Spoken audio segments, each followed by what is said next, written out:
Have a scary story you want to share? Send it my way. astheravendreams.com/submit or check the links in the description below. Thank you.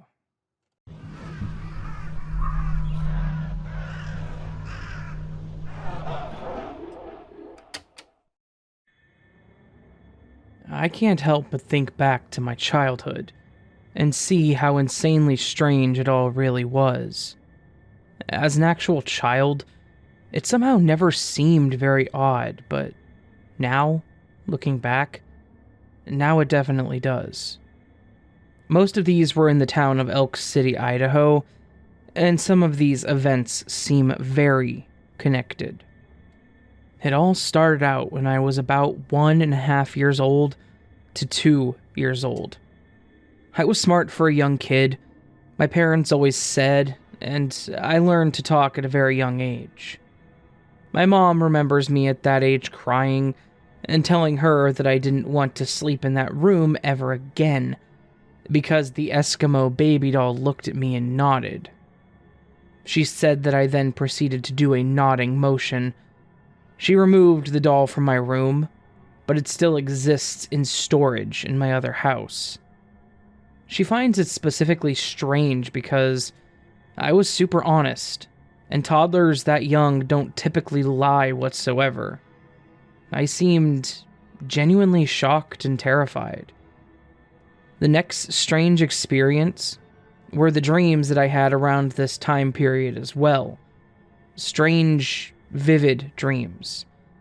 People may say that I could have gotten these dreams from watching scary movies or things like that, but it wasn't like that at all. I wasn't even allowed to watch Scooby-Doo until age 7. At that age, I was carefully raised and overprotected with what I was allowed to watch. Mostly only Christian kids' cartoons and Baby Einstein. These nightmares that I got were very strange and ended up becoming a recurring theme throughout my childhood, with the same dream character tormenting me. The dream started with my mom dropping me off at some sort of party. There's a ton of kids there, and on stage, it's revealed to be someone in a creepy pig costume with an eerie lazy eye and a smile. It was picking up and kissing kids across the room. My mom kept asking me if I wanted to go up and kiss the costume, but I refused to, and felt a sickening fear and sense of impending doom all throughout me. Eventually, she left, and I was forced to go up to the pig costume, but before I fully walked over, I stopped frozen and just stared. The longer I waited, the more it stared directly at me in a mocking way, in the dark distance. It felt like pure evil. It just stared at me in a way that felt evil, but with the same lifeless, lazy eyes and smile. And these words entered my mind. This thing's name was Miss Molly. I then woke up. I had the same dream non-stop my entire childhood, with the same pig costume. Another dream involving the costume was my parents forcing me to go to a huge opera theater where she would be on stage performing. The whole time, me being the only one knowing something was bad and wrong, and she always focused in dead on me. I even remember the smell in these dreams and what I smelt. It was the smell of an old steakhouse in town at night. When I was older, I would get instant flashbacks to the smell and feel these dreams. Now that I know what animatronic restaurants were like, Pizza Time Theater seemed a lot like that in the dreams. Though I'd never even heard of such restaurants or been to one. I didn't even know what it was until I was in my teens.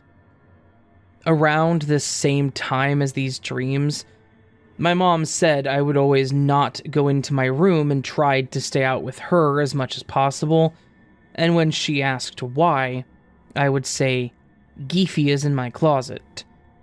I never explained to her what Geefy was, however.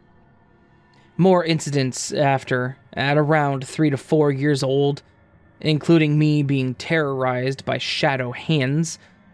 I remember staying at a hotel room during that time. I had just bought an electronic SpongeBob toy that talked when pressed on the hand, and I was sleeping with it that night. I remember it randomly talked without me pressing it, saying a phrase that I hadn't heard before. This shocked me enough to throw it off the bed.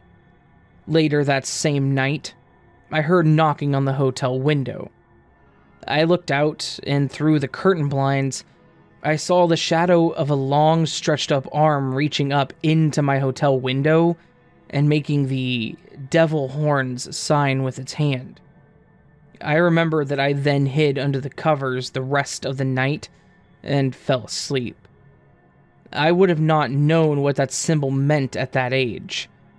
That same hotel, I also remember having a painting that I avoided an entire bathroom over and would have to go to the bathroom outside of the hotel instead, because it scared me so much.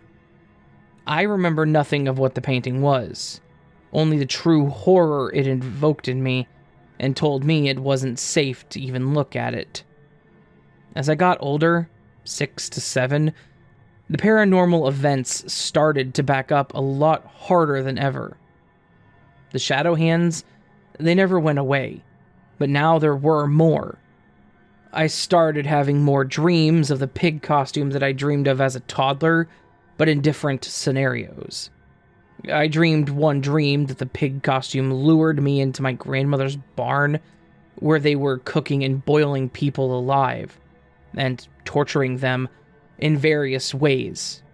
But this time, there were so many different costumes. I also dreamed that I entered my grandmother's butcher house in the pure dark at night and saw the same Miss Molly pig costume, on all fours, creepily sliding and crawling up to me in the dark, silently but fast, its heavy, lazy eye gleaming in the dark. For some reason, I always knew that the costume was hollow inside. There was always a sense that there was no human inside the suit, like it was possessed. Another creepy costume-related dream I had involved me walking into my classroom, where everyone was being very annoying. Kids being gross, teasing me with snot and things. I left the classroom in the dream to find that time had completely warped, and somehow between walking in and out of the classroom 1 second later, time had changed to after school hours. I was locked inside the school. Everything was dark. It had been completely abandoned. I remembered roaming the halls until I came across a tall, hollow duck costume in the distance. It had super long legs, and its long neck was bent backwards, staring directly at me from between its legs with its huge black eyes.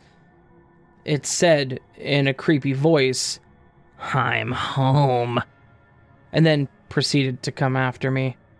I remember just curling into a ball on the floor, accepting death in the dream, and closing my eyes before waking up from it.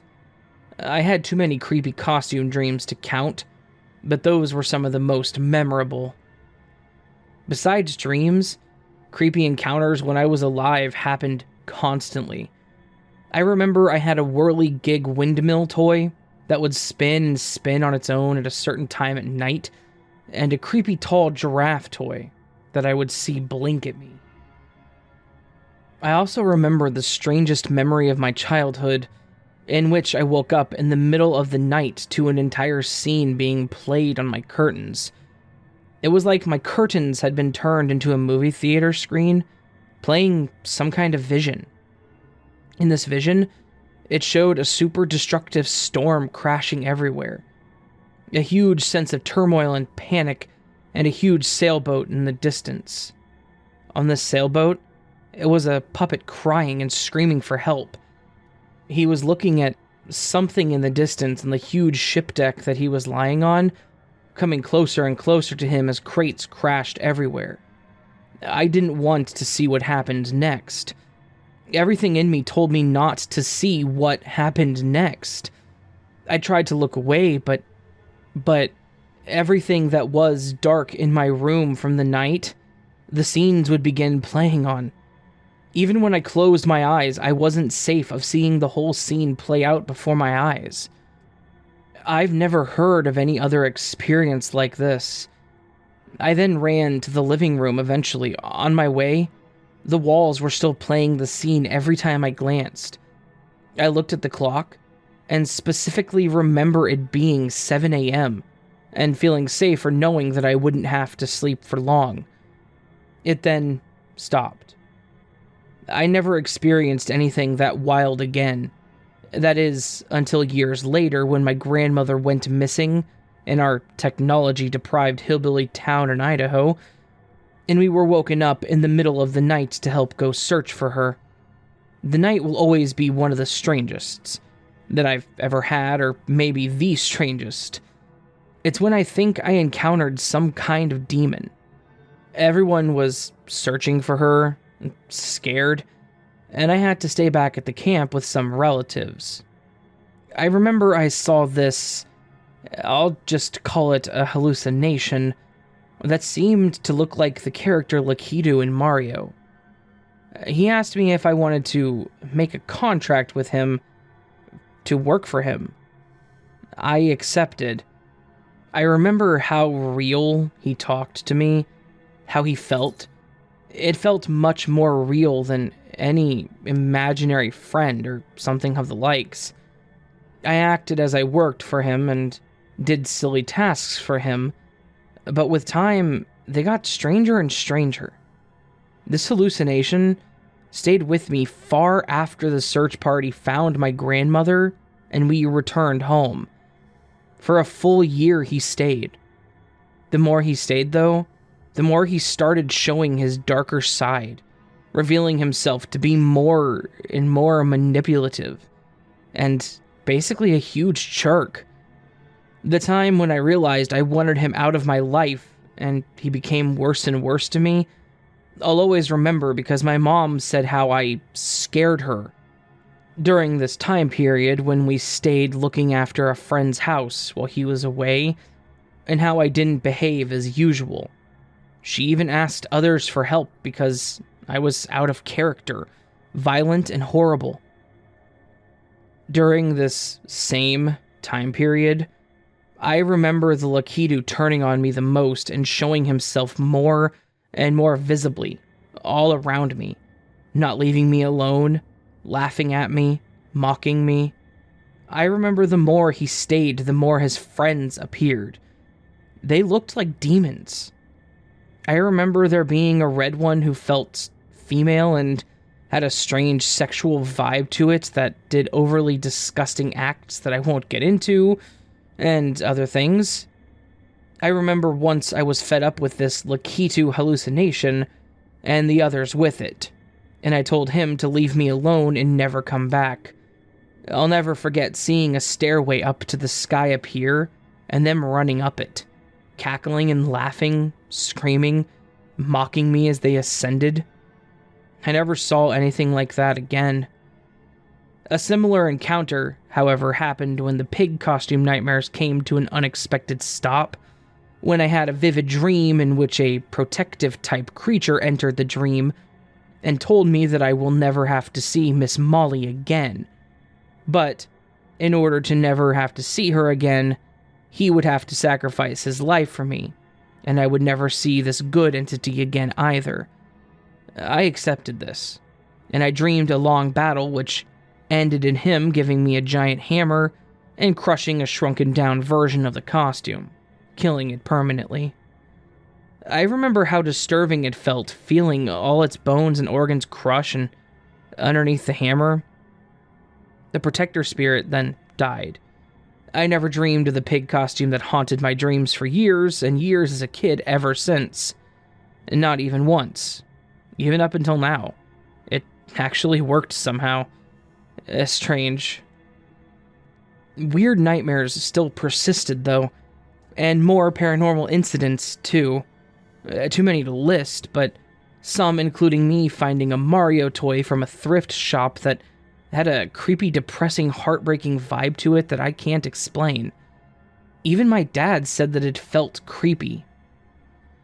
I later on dreamed that this toy belonged to a kid that had died in a mysterious way, involving a manhole by the sewer, and in the dream they found the toy in a grocery store and began crying. The toy had his initials on it. I also remember encountering something very creepy while playing alone with the toy. In rural Idaho, it was easy to get lost, and I remembered playing in the forest alone with it far away from the house. The silence felt very eerie and depressing. I remember finding some kind of gross flesh-looking substance on the ground. It was filled with holes, which the dog I was with began trying to eat. My blood ran cold and I felt to run and not look back, and I did. Later on, the dog's owner said that she had also come back with a human finger bone that was from the same woods, if that could be related. It felt more creepy knowing that I had brought that strange Mario toy with me during. The final creepy event that I will note here is my skinwalker type incident. I remember walking outside one night to let the dog out and saw a giant, shaggy creature being running around to the other side of the house where I was about to go. It looked like a dog, but more in lengths for a human. Too big to be a dog and no sound, strangely. I remember its carpety-like hair from what I saw. I got back inside immediately. Later on, I had a vivid nightmare that I heard the sound of a baby crying outside the walls of my cabin, so I dropped to the floor and began crawling out of my room and to the bathroom for safety. But the baby's crying sound continued, and he was screaming and crying, and he followed me to the bathroom from the outside. Everywhere I crawled in the dream, it followed me all the way to the door. It wasn't a baby crying and following me outside the house. I knew in my heart it was something mimicking a baby, trying to lure me to go out there and open the door. I'll never forget how horrifying it felt. It doesn't help as well the many other creepy encounters I've heard from the other people who lived in that same town of Elk City, Idaho. From UFO encounters, creepy life hauntings, noises, demonic activity, etc. I also heard creepy whistling noises that always sounded like they were trying to lure me into the woods. I saw a lot of things since I was allowed to play anywhere, even the forests away from my house, but these were just my personal childhood experiences. I'd love to know your guys' thoughts on this, and I may share more encounters or dreams in the future. Additional information. I found out later on that my parents have also experienced a lot of supernatural things, more than most in their life. My dad has been known to see a second set of eyes on people, before finding out that they've done something horrible not too long afterwards. My mom had an out-of-body experience during pregnancy, in which she could move around out of her body and see the others in the hospital, and at what they were saying before returning, as well as other out-of-body experiences. I'm not sure if these kinds of things are genetic, in a way. Also, the guy my dad saw the eyes on was someone who was friends with our family and at our house a lot. Me and him didn't interact much, as I was very young, but he was visiting a lot. A little bit after that, my mom had a vivid nightmare in which the same guy stood over my bed and opened his mouth, as it unhinged inhumanly, letting all this dark energy and evil into me. After this, our family stopped seeing the guy. It was strange because he was very nice and never did anything bad to anyone or to me, but they just had a sense about him. He also had paranormal encounters in the past, but he also claimed that he'd had an alien abduction. It's strange how everything seems to be connected in a really strange way.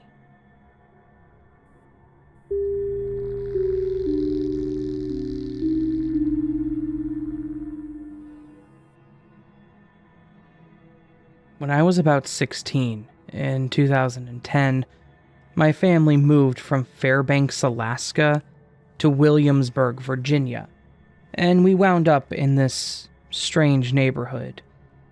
I won't disclose this particular neighborhood or the coordinates of the exact place in question, though I can find them very easily in Google Maps, and it's probably still there. This neighborhood gave me some really cursed vibes, like Children of the Corn stuff, and this house we were staying in seemed doubly eerie. We had just moved in, and I was always the adventurer and the goth kid. I liked to explore the woods surrounding the neighborhood. Back then, I was raised with having to entertain myself outside, and this translated even to my current adulthood years. I really enjoy getting intentionally lost, and I've seen some deep stuff in the woods, and that gives me nightmares. However, this didn't give me nightmares, but the incident felt so strange and uncomfortable. I go into the woods, and about only 20 minutes in, there's a swamp in there. Steam or smoke is rising out of it, and dead animal bones all around it. Instantly, I thought the swamp had to be toxic, except there were 2 swans on the water, dunking their heads in the water as swans do. I scoped it out and decided to go back another day. Second time I went, I decided a deer skull would look really cool in my room. I actually didn't learn my lesson from this. I still collect bones, only in different circumstances. So, I put one from the edge of the swamp in my bag, and I headed home. Something about that swamp just makes you feel like you're being drained. It feels like nihilistic depression, but as a place. And it was after these events that I also entered a very dark time in my life. As I headed out of the woods for home, everyone in the neighborhood on the way to my house was out on their front porch or lawn, just staring, like ventriloquist dummies. They all followed me with their gaze as I walked home. The strangest thing, I felt like I shouldn't have taken the skull. As a polytheist and occultist later in life, I learned to trust this feeling afterwards, but I put the skull on the dresser in my room. It's important to state that this very same day, I heard the song Hamburger Lady by Throbbing Gristle, so it may have influenced things a bit. Also, I had somehow gotten poison ivy on me because my face broke out in hives, but poison ivy and me were not too uncommonly acquainted. I just felt like it was a bad idea to have taken the skull, but I figured it was just my own fascination with the uncomfortable feeling of confronting mortality that made me fear it. The same fascination, however, caused me to cling to it. And so, on my dresser, it stayed. And sometimes, I would wake up in the middle of the night feeling something was caressing my face. And sometimes, I would hear a voice wake me up from a dead sleep. And then after a week, I could no longer sleep. That's when the neighbors started showing up, wanting to welcome my family to the neighborhood. They brought cookies and came one family at a time, once a day for a week. They seemed very conservative and polite, but so was my family and so was I.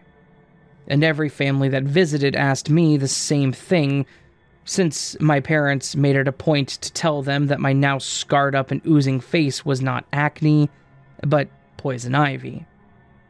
They asked me, "Oh, did you go to the swamp?" And I would reply, "Yeah, the one at the end of the street." And they would all say, "Oh, did you see the swans?" At first, I thought it was cool that someone else knew about what I thought was my secret discovery in the woods, but then I started to realize after the third time, they were saying it with increasing fervor and implication in their voice. Something that my parents noticed even. They asked me if I really did see any swans in the woods, and I told them I had. They thought it was weird and shrugged. Of course, they always asked about the skull, but my family is interesting that way. They believe in old-school Lutheran Christianity, but they aren't in any way superstitious. They didn't care if I brought home bones as long as I wasn't killing the animals unnecessarily. But I was heavily unnerved at this point, and slightly hallucinating due to the insomnia that I was experiencing.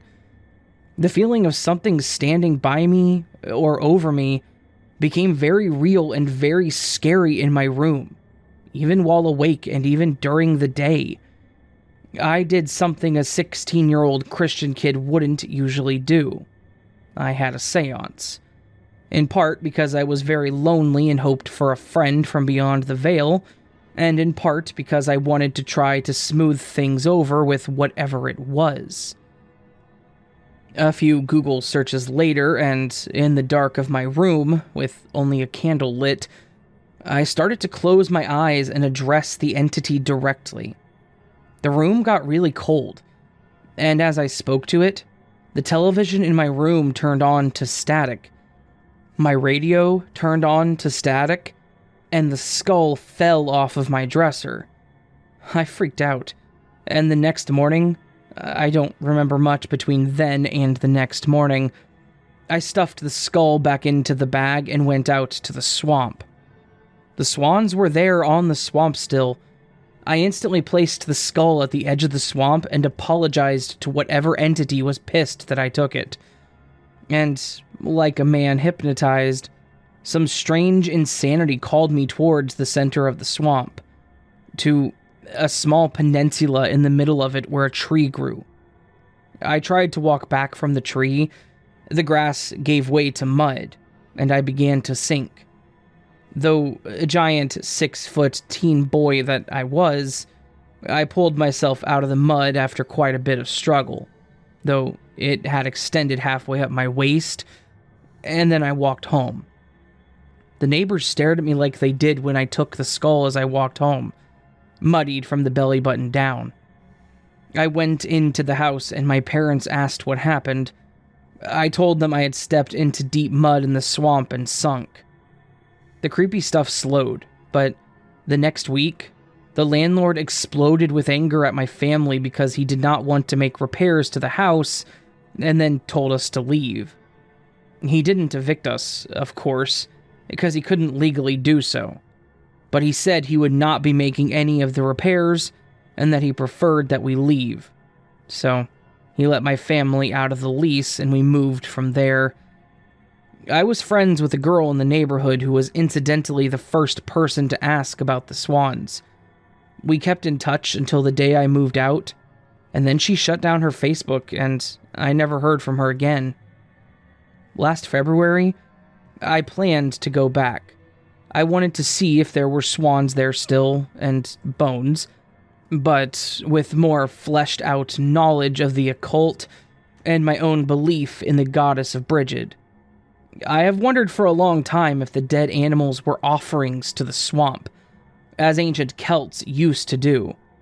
A pagan friend of mine in Pennsylvania liked to sink the bones of deer he caught in the swamp behind his house as well. My own belief is that there may be something akin to a god or a spirit there, and I'd like to make amends with whatever it was. However, I never got the chance. The day before I headed to the swamp, Virginia enforced a mandatory quarantine, and so I headed back home and merely managed to make it after 6 flight changes. A few days later, they managed to cancel all the flights. So, I'm not so sure if I want to go back. P.S. If the mods want confirmation about exactly where I'm talking about, proof I lived there, etc., feel free to message me. If anyone is a resident of Williamsburg, I will tell you where it is, but you have to agree to my terms when investigating first.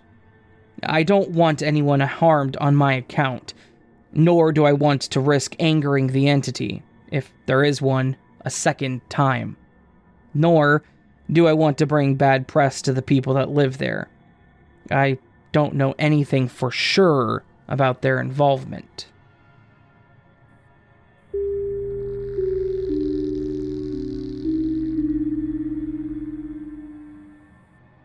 This next story is actually 2 stories, but I'm going to go ahead and read them as if they were one because they're from the same person and kind of the same thing. So, here we go.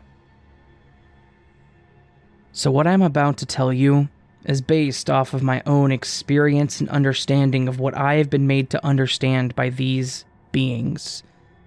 My intentions are not meant to sway any beliefs you may have, as our spiritual growth is a journey of self.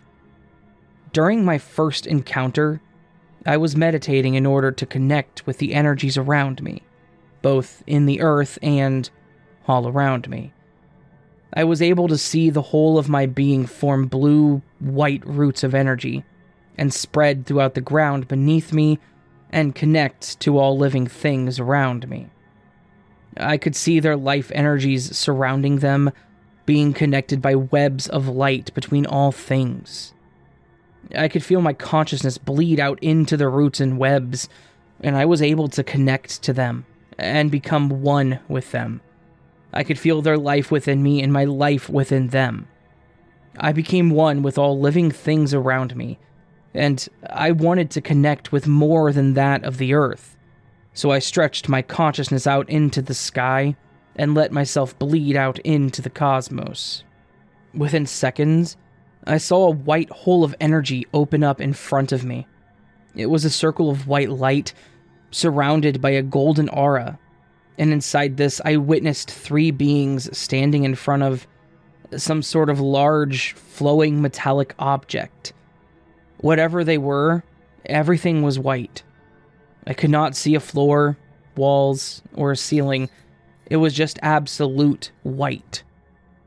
I immediately had this sense of wanting to go inside this portal, for lack of a better word, but I didn't know how. In that moment, it seemed like they had heard me, because next, I could feel their arms and hands around me, and I could feel them separating my spiritual self from my physical self. When I was there with them, I had lost all sense of time. It felt as though there was a weird, disorienting sense of being somewhere where you can't tell if it's day or night, and you don't know what time it is. These beings helped me to orient myself, and they made me feel more comfortable. They told me that they were the keepers. They were tall, wore elegant robes of gold and white with strange shoulder apparatuses. They had large bulbous heads with pointed chins. They had large dark eyes, long arms, and long necks. They told me that I was in their dimension, which was higher in existence than ours, and are able to insert themselves into our realm through the object that I saw. It was large, silvery, metallic, and it looked like it was flowing.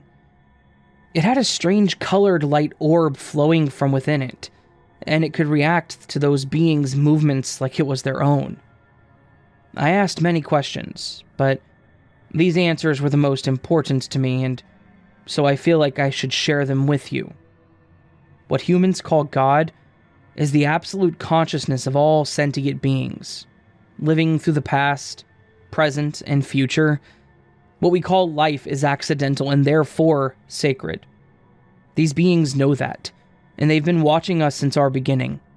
They have introduced ideas to our ancestors in the hopes that they would use the knowledge to further our species' evolution and to take the next step towards our true potential. There is no divine creator. There is only the chaos of the universe itself on an endless cycle of birth and rebirth. The universe does not have a beginning or an end and will always die and be reborn. It always has and always will. Death is a human construct, used to help understand our cycle of being within this universe. When our bodies physically die, our consciousness then leaves our physical form and rejoins the source of all beings. And our pure form of consciousness can then choose another form to incarnate through space and time.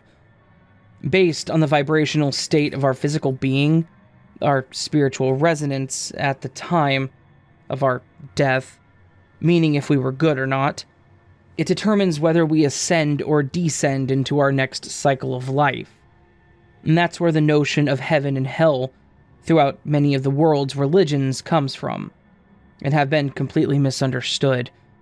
They are simply higher and lower dimensions of existence. This is a never-ending cycle of being, for the sole purpose of gaining knowledge and understanding of self in order to achieve the highest level of consciousness.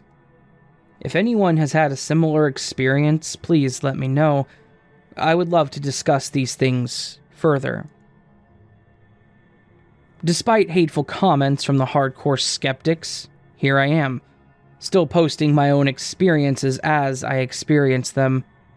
I'm not trying to convince anyone of anything, or change anyone's belief. I am simply telling my experience, so take it with a grain of salt, like the kids say. This experience took place during the night, and within my subconscious. Call it a dream, a vision, or whatever. This felt different. It started as I was sitting in my living room with my wife, and I don't remember how they appeared, but when they were here, they looked almost like a hologram. A light blue, semi-solid hologram. I slowly became extremely happy when they were here, almost like I was seeing an old friend for the first time in years, and they even matched my happiness. The tallest being looked down at me and began to smile at me, and I could definitely notice a visible relief of tension in their posture, almost as if they were worried how I would respond to their showing up, and now finally became relaxed and relieved. They were one of the same tall, long-necked, gray-skinned, wide-headed beings that I had met during one of my previous experiences. There was even a second, smaller being, barely taller than our coffee table. Not even 4 foot tall. They looked like your typical gray, except I didn't get a good look at them. They looked like they had a large forehead with prominent eyes, but I was more focused on the taller being that I had met before. It definitely feels like one of the 3 beings I met last time. The main being was tall, almost to our ceiling, and we have an 8-foot tall ceiling. It had a long neck, skinny body, long arms, round eyes, and an oval outer shape. Their eyes did not look like ours. They had golden brown speckle coloration in them. They weren't the dark color that I saw last time. They had pupils. The whites of their eyes, like we have, forget the name, and even saw their clothing. Their clothes looked like a tight-fitting yet baggy jumpsuit robe type thing. I get the feeling that they looked brown, almost beige or tan colored. Their skin was smooth with a rough-looking texture to it. Their head was a little more of a rounded mantis shape with an angular chin. They had a human-like mouth, and they had teeth and a tongue. I saw them both when they smiled down at me. It was a very peaceful encounter, and I'm absolutely thankful it happened. If anyone has had anything similar happen to them, I'd love to share our experiences. Love and light, my friends.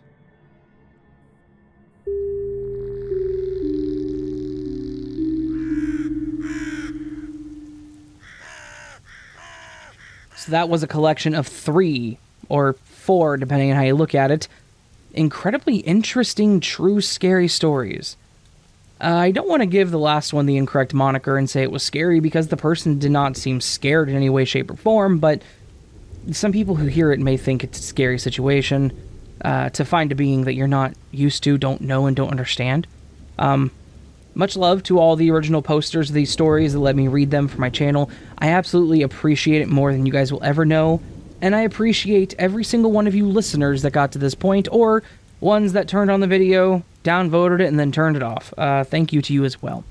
All that said, my friends, if you did enjoy this, please do hit that thumbs up button, hit the subscribe button if you're not subscribed, and hit the bell icon next to it. You can also support me by following me on all my social media platforms, visiting the website astheravendreams.com, or doing things like supporting over Patreon, Coffee, or membership. all patrons and members get early access to content, and most of them also get a bonus video every 2 weeks. At this point, there's only been one, but potentially I'll be doing it every 2 weeks, so look forward to that.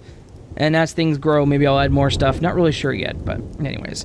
All that said, friends, I hope you have a beautiful day, and I hope I'll see you in the next video. But until then, my lovelies, you are amazing, you are valid, you are loved. Never let anyone tell you otherwise. And of course, sleep well.